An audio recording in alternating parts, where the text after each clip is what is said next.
چھوٹے بھائی کی جہاں پہلے شادی کرنا چاہتے تھے تب بھائی کو بکریاں پالنے کا شوق تھا۔ وہ لڑکی ہمارے قریبی رشتہ داروں میں سے تھی۔ رشتہ مانگنے پر جواب ملا تھا کہ میں اپنی بیٹی بکریاں چرانے والوں کو دیکھ کر اپنی بیٹی کی زندگی تباہ کیوں کروں۔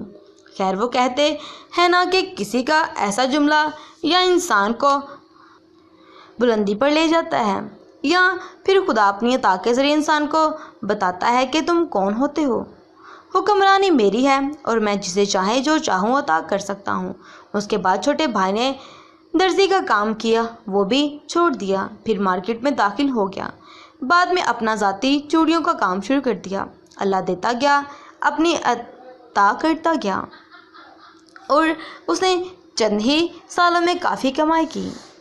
اسی دوران ہم نے بھائی کا رشتہ کسی اور جگہ طے کر دیا۔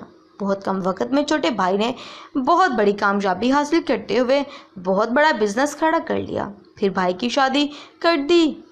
شادی کے بعد بزنس مزید بڑھ گیا اور اس وقت اس بکریوں والے طنزیہ جملے والے چھوٹے اور کم عمر لڑکے کو ڈی جی خان کی چوڑی مارکیٹ اور حیدرآباد کی مارکیٹ سیٹھ آسم کے نام سے جانتی اور بلاتی تھی۔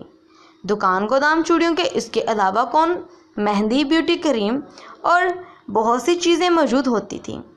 ایک اور کزن کے لیے جب تایا ابو نے پھپھو کی بیٹی مانگی تو کزن تب اے سی اور فریج کا مکینیکل تھا۔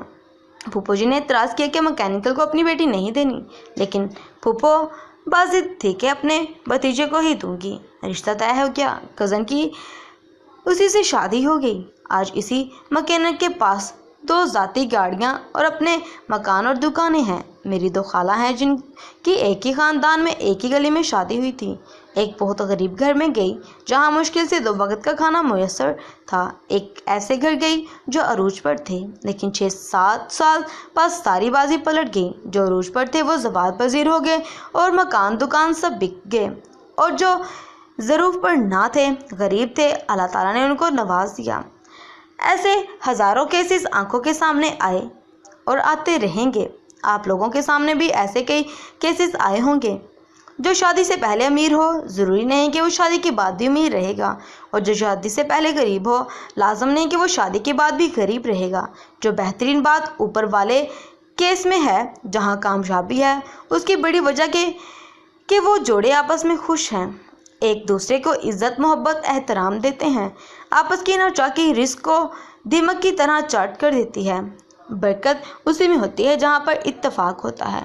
امید کرتی ہوں یہ مورل سٹوری آپ کو پسند آئی ہوگی کہ اللہ کی رضا میں خوش رہیں، چیزوں کو بہت ہی زیادہ کمپلیکیٹڈ نہ بنائیں، جو ہے اس پر خوشی سے رہیں۔ امید کرتی ہوں ویڈیو پسند آئی ہوگی۔ پسند آئے تو اپنی رائے مجھے کمنٹ سیکشن میں ضرور بتائیے گا۔ اپنا خیال رکھیے گا۔ اللہ حافظ۔